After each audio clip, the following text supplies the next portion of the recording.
She couldn't have reached up there by herself. She's not tall enough. Somebody has her. That's quite an assumption, Ms. Pratt. But how else could her stuff disappear? Can you think of another way?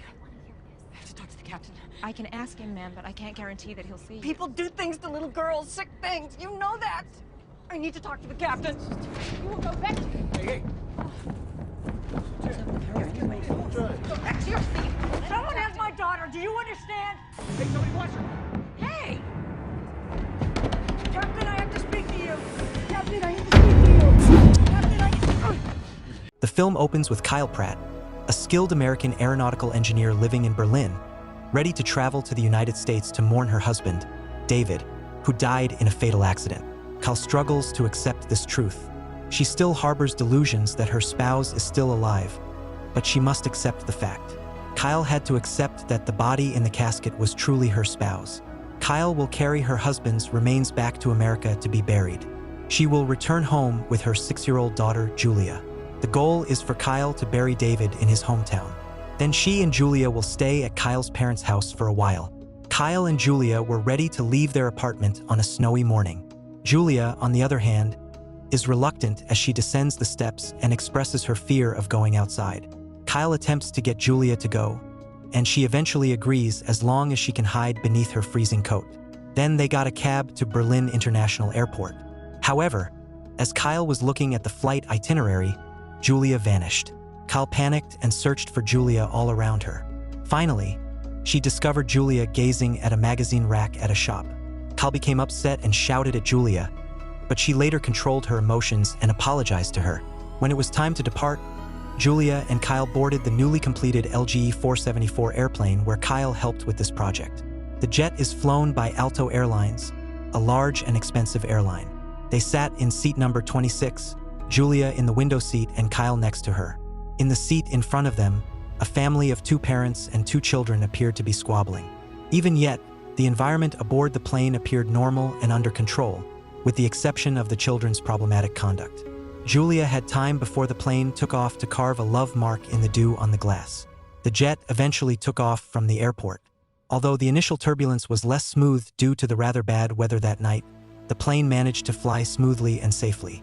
Kyle urges Julia to relocate to the unoccupied back row where she may rest and lie down. However, when Kyle awoke from her slumber, Julia had vanished. She looked for Julia in every passenger compartment, but she was nowhere to be found. When Kyle inquired about her child, several of the flight staff appeared to be smiling strangely, but Kyle did not notice. Kyle returned to the first cabin, only to see Julia's doll still in her seat. She asked the other passengers if they'd seen Julia, but none of them said they had. One of the flight attendants assisted Kyle in making an announcement on the plane, but little progress was made despite the passage of time. The flight attendants tried to calm Kyle down by saying that Julia must be fine and was probably playing in another cabin. Despite Kyle's insistence on seeking for her herself, the flight attendant called Estella requested her to return to her seat and offered to summon the captain pilot to address the situation with Kyle. Kyle ultimately agreed to return to her seat after seeing such indications of worry. She questioned the people in front of her if they had seen Julia, but they, like the others, claimed not to have seen Julia and were unaware that Kyle was bringing her child.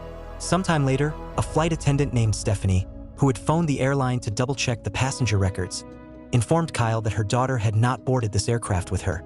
Kyle wanted to prove that Julia had indeed come with her, but strangely Julia's boarding pass and backpack disappeared. Kyle's anxiety was heightened by this situation. She was concerned that her daughter had been stolen and insisted on meeting with the plane's pilot, Captain Marcus Rich. Kyle dashed down the plane's aisle, arriving at the front door of the cockpit. But before the captain could see her, Kyle was apprehended by an air marshal officer called Carson, who believed Kyle had done a threatening conduct during the trip. Carson calmed Kyle down and had her meet with Marcus while double-checking the missing passport and boarding passes. Stephanie confessed to Marcus that there was no passenger record with the name Julia Pratt. Nobody wanted to believe Kyle. Marcus assumed Kyle was experiencing hallucinations as a result of drinking or drug use. Kyle also said that her spouse died 6 days earlier when he fell off the roof of their apartment building. Marcus got bewildered. He asked Carson if he noticed Julia seated close to Kyle, but Carson denied seeing anyone next to her. Kyle, who was becoming increasingly distraught, eventually encouraged Marcus to follow the inspection process. even if it meant making an emergency landing at the nearest airport due to erroneous passengers. Marcus first refused, but he felt sad for Kyle, who had recently lost both her husband and her kid. He was willing to help Kyle. Marcus ordered the flight crew to turn on the seatbelt lights and hold all passengers in their seats so that they could search for rucksacks, boarding passes, and most importantly, Julia. Each crew member thoroughly searched every section of the plane. Stephanie also walked down to the plane's avionics area, but she didn't discover anyone, most likely because she wasn't serious about her search. Carson continued to observe Kyle, who was hunting for Julia's stuff in every area of the plane, but their attempts were in vain to locate her daughter. Despite this, Kyle persisted and pleaded with Marcus to allow her to explore the cargo hold for her daughter. Marcus, on the other hand, refused vehemently, citing a desire not to break established security measures. Meanwhile, tension arose between them, but Carson took the initiative to mediate and convinced Marcus to allow Kyle to check the cargo hold to ensure that her daughter was not there. Marcus, on the other hand, insisted that his crew do the cargo hold inspection. Even still, Kyle did not believe and questioned the team's sincerity in searching for Julia. Finally, Marcus directed Carson to calm Kyle down and asked her to sit in the passenger seat. But before the problem could be resolved, Kyle burst into the passenger compartment and accused two men of kidnapping her child. Kyle was positive she had spotted them in the building opposite her apartment, observing her daughter's room. One of the males denied seeing Kyle and supplied alibi proof indicating he was somewhere else at the time. Kyle didn't realize that her Berlin apartment had been revealed. Tensions were running high, and Kyle was even reckless in attacking the man who insisted he didn't know her. Carson was quick to respond, pulling Kyle away from the event and into the plane's aisle to calm her emotions. Kyle was still certain her daughter had been abducted. Carson, on the other hand, attempted to guide Kyle's thinking by asking reasonable questions. Carson questioned why someone would kidnap Julia and what he would receive in exchange. Kyle believes that someone plans to hijack the plane and use Julia as a prisoner to fulfill their objectives. Carson didn't first trust Kyle's speculation, but he sought to grasp the issue. However, before Kyle could explain more, the seatbelt reminder was switched off. This signaled that Marcus had stopped the search effort. Kyle felt increasingly desperate and didn't know what to do. Kyle quickly approached Marcus and inquired as to why the search had been halted. However, she heard Marcus say Julia had died. He claims he received information from a hospital in Berlin that Julia had died beside her father. However, Kyle refuted this. She knew Julia was with her nanny when David died. David could not die with his daughter. Marcus felt Kyle was fantasizing that her daughter was still alive because she couldn't accept the loss of her spouse and kid. Carson was instructed to bring Kyle to her seat, but Kyle preferred to go to the cargo hold. Unfortunately, she was stopped by the man she accused and made her head bump until Kyle fainted. She woke up with her hands cuffed to her chair. Lisa, a therapist, sat next to Kyle and tried to console her. Kyle discussed David's death with Lisa, but he remained skeptical that she was insane after losing her spouse and daughter. Kyle was still perplexed until she spotted a photo of a heart carved by Julia before the plane took off, indicating that Julia was truly on that trip. Kyle had different plans now. She expressed a desire to be alone in the restroom and cry. In reality, she only planned to damage a portion of the plane's electronics and cause some havoc so she could avoid Carson and the other crew members' attention. Kyle made a successful try this time. After turning off the plane's power, she snuck away and used the freight elevator to get to the cargo hold. She started yelling Julia's name and shattering the car windows in search of her daughter, but she wasn't there. Kyle crawled till she reached David's casket, which could only be unlocked by Kyle, who had the passcode. Kyle assumed Julia was inside the casket, but when she opened it, she discovered just David's body inside. This caused her grief. Kyle cried as she gazed at her husband's corpse. Carson came before she could shut her husband's coffin, arresting Kyle once again. Carson refused to allow Kyle to seal the casket and said that the jet would land to drop off Kyle, who had lost control. Kyle was genuinely thrilled since, by emptying the plane, she would be more free to look for Julia. Eventually, the plane made an emergency landing at Gus Bay Airport in the Canadian province of Newfoundland in Labrador. Many passengers protested the act, but Kyle was only concerned about her daughter's location. She couldn't understand why there was just one casket. If Julia had died, 2 coffins should have been sent to America if her daughter had perished. Kyle believed that many things made no logic and couldn't be accepted. She kept begging with Carson to allow her go search the plane after it landed to establish her daughter's survival. Carson, on the other hand, denied Kyle's request and threatened to arrest her upon arriving. Many passengers praised Carson as she carried Kyle across the plane's aisles. Kyle was finally shown to her seat, and the plane was cleared of other passengers. Before landing, Kyle continued to plead. Carson, who initially seemed to be melting, was actually only pretending. He told Stephanie to keep Kyle in her seat while Carson went to the cargo hold to grab the explosives and detonator placed underneath David's coffin.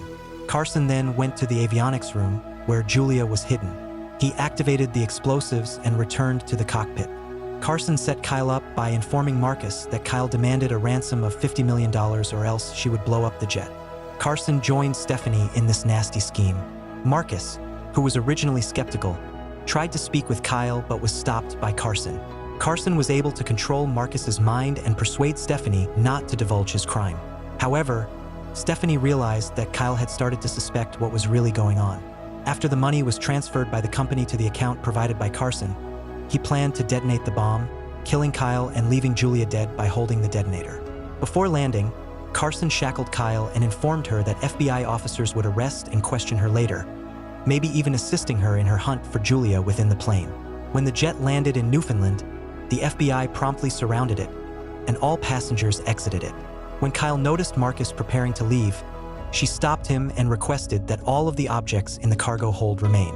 Marcus' answer, however, was irate, stating that the ransom money had been sent.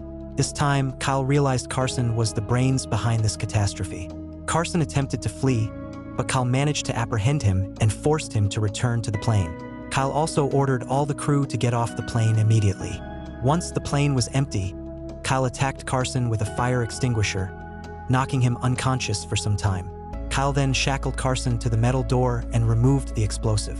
Stephanie came unexpectedly, catching Kyle off unprepared. Kyle didn't notice Carson had a revolver at his feet. Kyle was nearly shot, but she managed to escape and ran to the cockpit to protect herself. Kyle was able to deceive Carson by throwing a book from above, diverting his attention away from the cockpit space. Kyle then exited the cockpit and attempted to reach the plane's undercarriage. She met Stephanie instead, and they fought. Stephanie, who had lost in a single blow, decided to flee the plane. After a long search for Julia, Kyle discovered her unconscious in the avionics department. While holding her daughter, Carson suddenly appeared and admitted that he had been the one to kill David and kidnap Julia. Kyle seized Julia without hesitation and escaped to the plane's explosion-proof room. When Carson got up to them, Kyle swiftly hit the detonator and blew up the jet, killing Carson and damaging the landing gear. They exited off the plane unharmed, as observed by the whole crew, who understood Kyle had always been speaking the truth regarding Julia's location. The next day, Marcus personally apologized to Kyle for not trusting her previously. Stephanie was also detained by FBI agents. Another agent arrived to notify us that the funeral director in Berlin had been detained on suspicion of involvement in this plan. While carrying Julia through the crowd of passengers, Kyle was relieved that finally everyone realized the truth about her daughter. Julia awoke when they boarded the FBI vehicle and inquired as to if they had arrived in America.